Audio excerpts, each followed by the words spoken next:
The other thing I wanted to talk a little bit about is the forthcoming legislative session. We know now what the shape of the General Assembly will be.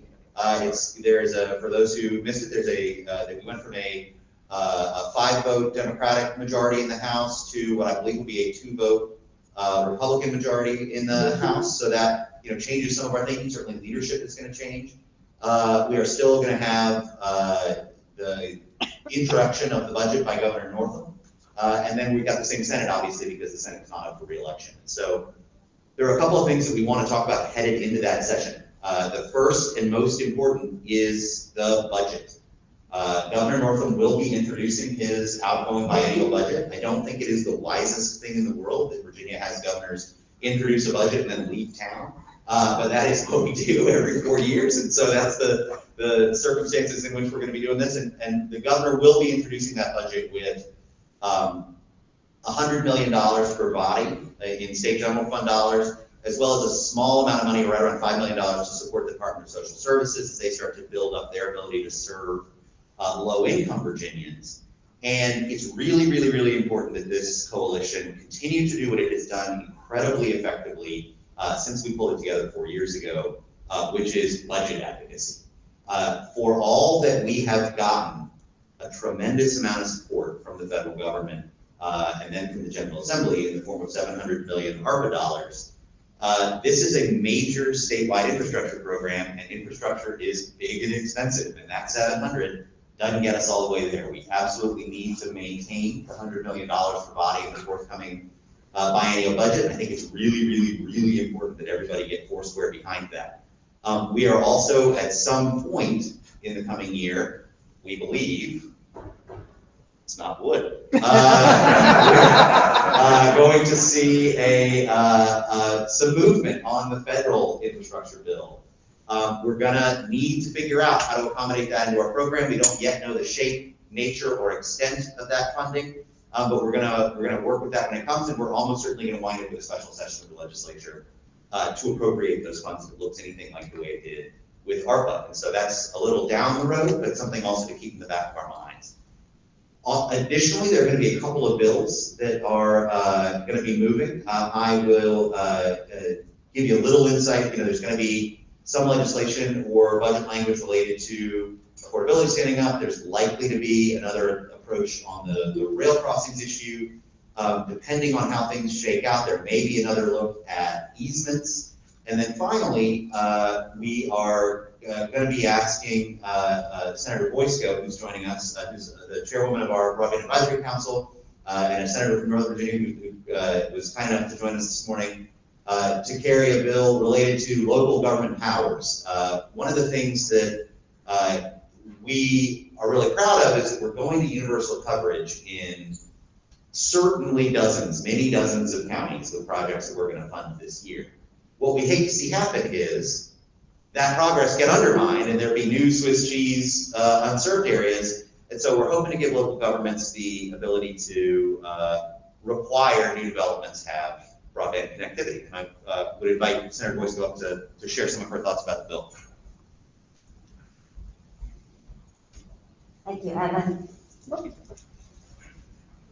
So thank you for the interest in this. A few years ago, we passed a bill that requires localities to at least include broadband in their comprehensive plans. And at that point, that was actually controversial, which I can't believe now.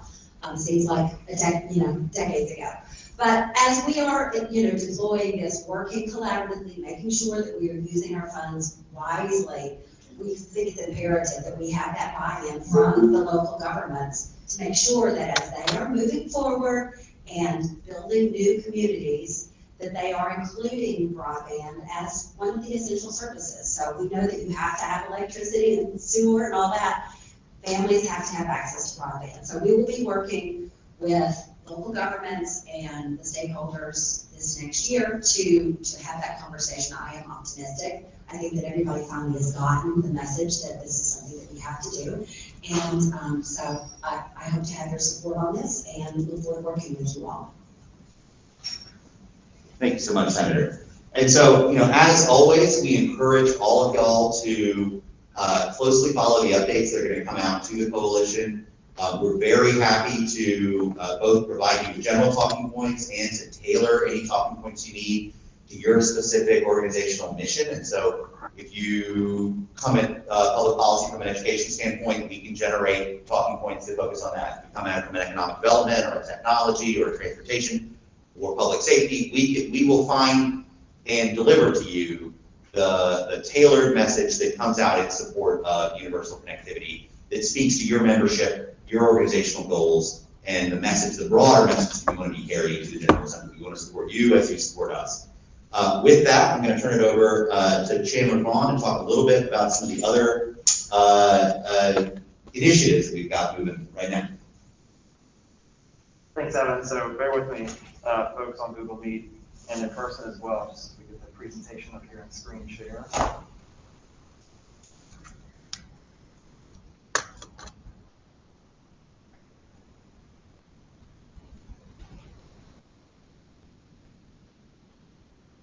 And then for somebody on Google Meet, can you unmute yourself? Chris Van Dyke on you. Can you unmute yourself and tell us if you guys can see the screen up there or not? Chandler, you're good. Yep, we got it. Thanks, Chris. So good to see everybody virtually and in person. I'm Chandler Vaughn, I work as a policy analyst in the Office of Broadband at HCD. This is actually my first in-person Commonwealth Connect Coalition meeting.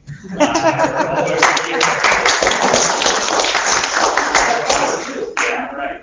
Yeah, no, I was going to say, the first comment that you folks made to me, seeing me in person, was like, good grief, anything else I told you. You think you get past that stuff after high school and college. We're still here, and hopefully we won't do it again. Good to see everybody. I'm excited to walk out today and talk about a program we've been pulling together over the last year called the Commonwealth Connect Fund. And to go to the next slide, Kyle. And I want to explain, the background of how we came to this point. And it starts with understanding that our programs are competitive programs by nature. We've heard the statistics from yesterday with Governor Northam, Tamara this morning, Evan yesterday and today, that we've had over $900 million in requests for body this application cycle. We also only have $750 million available. So by the nature of that, quick math tells us that we're not going to be able to get to every project this year. So we analyze projects on primarily two things, and that's cost efficiency and whether or not they actually can achieve universal coverage through that application alone. Those two components make up almost 60% of the scoring criteria in our program. And the thing that's led to is that we've seen where counties can come up with local match dollars to buy down the cost of broadband expansion and reduce that state cost. Those scorecards and that scoring criteria accelerates those projects to the top of the list where local governments can contribute. You heard this morning from Melissa in Surrey County, where the county was able to put together $2.2 million to fund their broadband expansion project in partnership with Rural Band. That helped their project be competitive. But the reality is that a lot of counties out there don't have those kind of resources to be able to put together to help their project rise to the top of scoring criteria. I'm going to pick on my home county here for a second. My home county, Charlotte, which is south of here, we have a $65 million budget annually, right?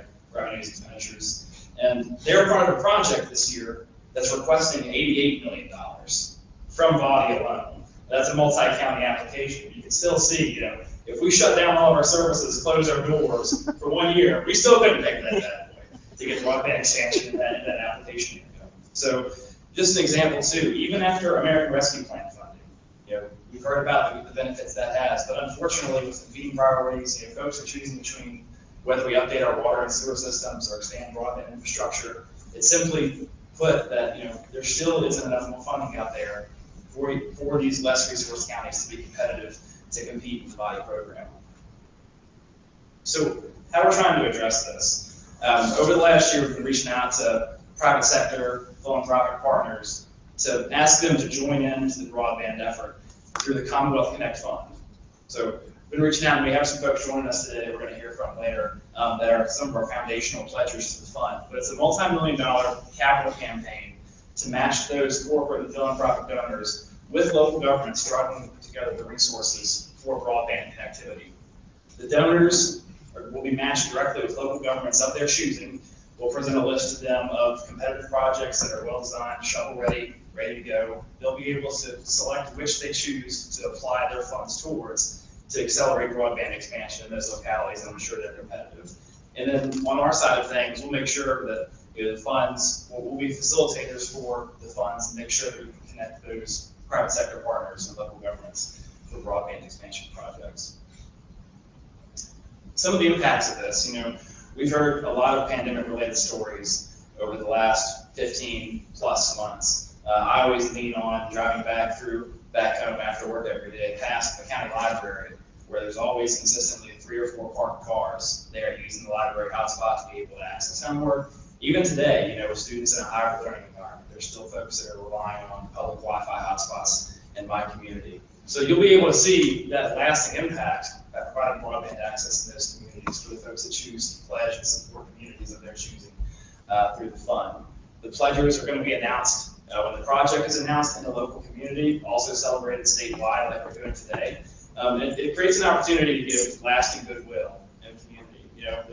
We always joke around in the calls, but literally it's a parade level event. Somebody says, we're going to help you bring broadband access to your community.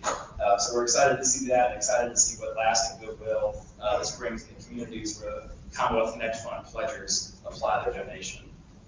And then lastly, too, just to point out this as well, pledges to the fund are going to have those direct measurable benefits that we already track through the body grant process. So we've got a couple of grant managers here with us today, and they can probably expand on this a whole lot better than I can. But being able to provide real metrics in real time about how many connections have been made in the project, how it's on task to complete the universal coverage solution over the next 18 months to 3 years.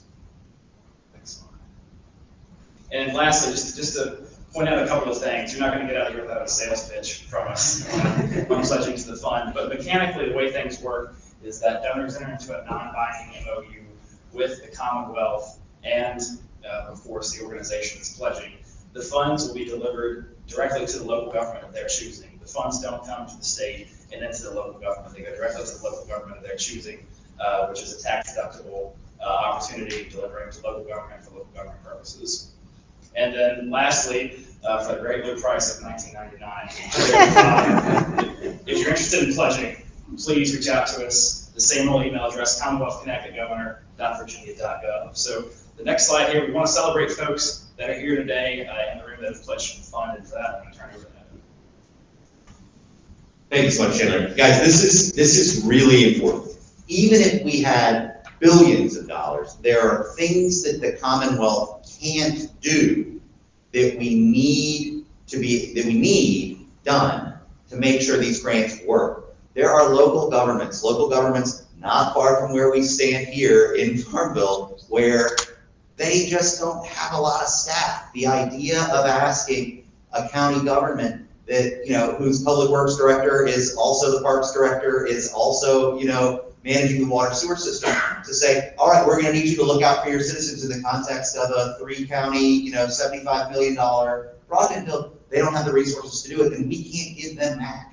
That's not the way the program works. We literally can't do it. So what we need is for charitably minded, philanthropic, and corporate entities to step up to the plate for the communities that they care about, that they serve, that they want to support, and bring some of those resources to the local side so that we can make sure that when these projects get built, local government stays at the table and the needs of their citizens are always met. And so today, we've got 2 of our foundational donors here. We've got Rob and Jerry from Primis Bank and from the Cameron Foundation, which are both doing really generous donations to folks that Primis Bank and the Cameron Foundation support respectively. And I'd invite either or both to stand up and share some, come to the front of the room and share some remarks.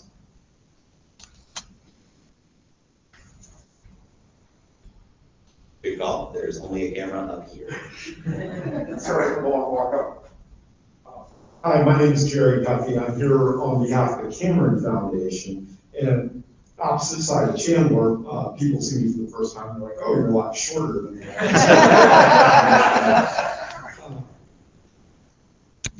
We view this at Cameron as a really unique, once-in-a-generation opportunity for broadband. We got involved in this at the beginning of the pandemic with an emergency grant program to school systems for technology support. And almost all those requests that came through our doors were for hotspots because kids at home and their families couldn't access schooling online. So we viewed that as triage. And there's still a lot of work to be done with the affordability and piece of this. But two counties that we serve, Dinwiddie and Sussex, between 35% of those counties have no internet broadband access options. Network simply doesn't exist. And so Chandler, Kyle, Evan have done great work. Tamara's team at DHCD has done a fantastic job of making this available to us. And they've been really organic with their grant process and their work with our localities as we go through it. But the way we look at this is there's about 20 million in work that needs to be done in these two counties to build out broadband work. And we're working with Prince George Electric Co-op in really innovative ways to do that. But that's a heavy lift for a locality to meet that grant requirement in 1 year. And was alluded to, those come with real opportunity costs if they were to pay for this all at once. But this is a one-time surge of funds, and we have to take advantage of it while it's there now. And for other donors, I'm sure that there are other localities that you might be interested in that face the same type of hurdle, where this is a big leap to do in just 1 year. So what we've done is we've pledged a little over up to 1.15 million to match the support that Dinwiddie and Sussex are putting forth in their grant aspect of this. And I can't just say enough about everybody that I've encountered in the state and the work that they're doing to really move this along quickly. It's going to make a real difference in people's lives. We're grateful for you all and for the opportunity to be here and partner with you. So thank you.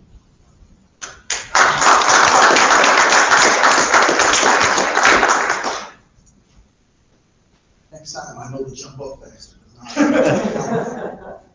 My name is Robert Bowles. I want to thank you for allowing us to be here. I am Director of Compliance at Premise Bank, and I'm here with Ms. Holly Dyson, who is our Community Redevelopment Officer. So this is going to be our first pass with this program. We met Chandler, and we've been working with him to try to get this set up. And what we want to do is be able to make sure that from a bank perspective, that we have the ability to assist the residents of the Commonwealth to be able to keep up technology-wise. When dealing with community banks, especially those who operate under the CRA, which is the Community Reinvestment Act, part of that requirement is a services aspect. In other words, what is it that you as a community bank, a financial institution, what are you doing to make sure that you are assisting the residents, not only in the areas that you perceive to be your banking area, but on a statewide level? So when we got an opportunity to become a part of this Commonwealth Connect Fund, we sat down and we tried to determine if there was any negatives associated with that. And there are no negatives. So when you talk about broadband, I know I lived in Martinsville, Virginia, which is Southwest Virginia. So I know what it means not to have that broadband capability. So I'm sitting and trying to imagine what it was like when COVID hit and all of those children had to do school from home. So there aren't that many libraries. So I can't envision how it was that they were being able to keep up from an educational standpoint. So we at Premise decided, well, we're going to do our part to make sure that someone somewhere benefits from this program. So we did our thing financially, and we are looking forward to finding out which communities that we end up with, because it doesn't matter where the funds go. We know in the end that Commonwealth citizens, they're going to benefit. So that's why we're here. We look forward to working with everybody. This is our first year.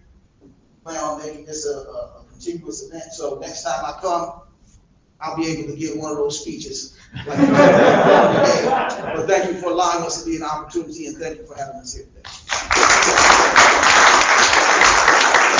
Thank you very much. So, special thanks to the two donor organizations who were able to join us today, the Cameron Foundation and Premise Bank. Also want to shout out to Dominion Power, or Dominion Energy, I think is what they're going by, and Facebook for making some generous early donations to the fund.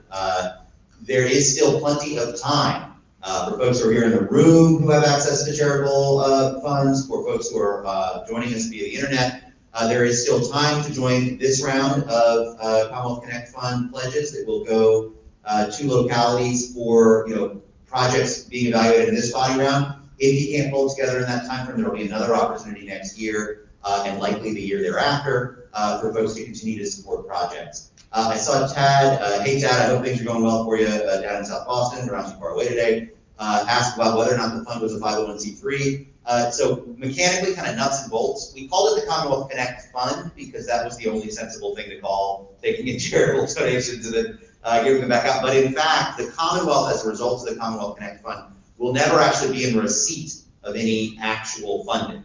What we do, as we so often do in the Broadband team, we're a dating service. We accept pledges. We find out from folks how much they have in the way of resources they'd like to apply. Then recognizing that so many of our donors don't have network engineering departments. Our team at the HCD evaluates projects, figures out which ones are ready to roll, and then we put that list of well-engineered projects in front of donor organizations. They get to pick where their pledges will be applied, and then their pledge goes directly to that local government as match for the local government, which is a tax-deductible donation because you're giving it to a local government for local government purposes. If you are or know an entity that needs to give to a 501c3, we will find a C3 in that community that will act as fiscal agent for your donation. We will do that for you. If we have to go knock on doors, we'll make it happen, right? We're gonna make sure that everybody who wants to put resources behind one of these projects has the opportunity to do so. And y'all, Chandler was not overselling it. In these communities, a parade is like a small ask. They'll do it spontaneously. If you are the entity that helps them get across the finish line and take a community to universal broadband coverage who did not have it before, that will breed generational goodwill in that community. 20, 30 years from now, folks in that city, county, town are going to remember who helped them solve this huge problem that hadn't gotten solved for years and years and years. So I really strongly encourage you to reach out to us. This is a great opportunity to bring even more people together and more resources to solving this big social problem. And we're going to get it done in the next couple of years as long as we keep everybody working toward it. So thank you very much. We have next. Heather, do you mind asking if there's any other questions or anything? If not, Are there any other questions, guys? One. How does this work? You said once the projects are submitted and you've evaluated them, everybody had to already put up their match in their project. Are you just evaluating adding additional resources? Correct, yeah. So what we do is we will take a look at which ones are strong from an engineering standpoint. So it's not just purely a score standpoint, which are good projects that are ready to roll. And then the pledging organizations can look and say, all right, well, from that list of projects, we really care about, a given foundation may have a geographic base, or an industry may have offices in X, Y, or Z localities, and they'll say, well, we want to support that project. And that could change the scoring of the project. And it could also change the community's ability to take that project on and actually successfully navigate it. Sure. That's our preferred model, but we're also flexible. So if a donor comes to us and says, like the Cameron Foundation, we operate in certain localities, we want to put our money towards that, we're happy to do that on the front end as well. So we're flexible with how that money is, whatever the pledgers want to do, we're flexible to make that happen. Yeah, that's a really good point. Y'all, it'll be a bit petty, but if every single one of y'all wants to make a donation or a pledge and you want to do something particular, we will make it work. We are here about making connections and bringing things together. As Chandler said, that MOU, just for example, language in that MOU says either party can terminate the MOU at any time for any reason with no penalty to either party. So none of this is written in blood. What we want to do is make it easy, cheap, effective, and reliable for folks to be able to apply their funds to these really strong projects. And by the way, I think this is for people who are in the business of doing corporate social responsibility or philanthropic giving.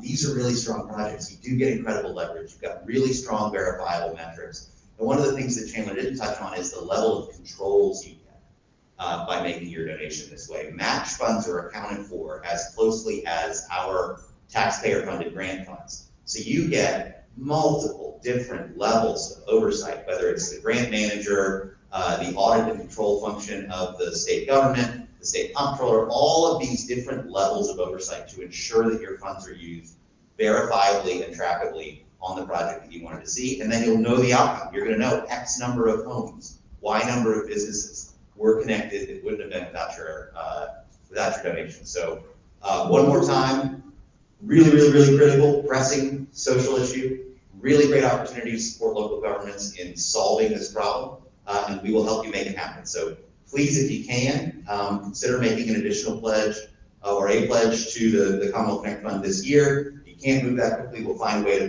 get you involved next year. Thank you very much. All right, any other questions for folks? Online or in person? If not, we can wrap this thing up early. Oh, yeah, they're different grants, Chris, just so you know. These are, the body grants go directly to public-private partnerships. Commonwealth Connect Fund helps offset some of those costs for localities. So it's part of the solution, but they're different. Not a question on the Commonwealth Connect, but more on the $750 million. With the $750 million that is put into body, is any of that coming from the $219 million that is in the capital projects fund, or is that going to be applied something differently on? Yeah, so when we talk about $750 million in body, to break that out, we have $50 million of state general funds. That was the original body pot. Then we have 21 million capital projects fund, and then 479 million from the state and local fiscal recovery fund. So those two, that $700 million pot was from the ARPA stimulus back in March or April. So yes, that is included in our total 700. Any other questions for folks? All right, well, with that, I want to wrap up the meeting. Thank you all for attending online and in person, and we'll see you again soon.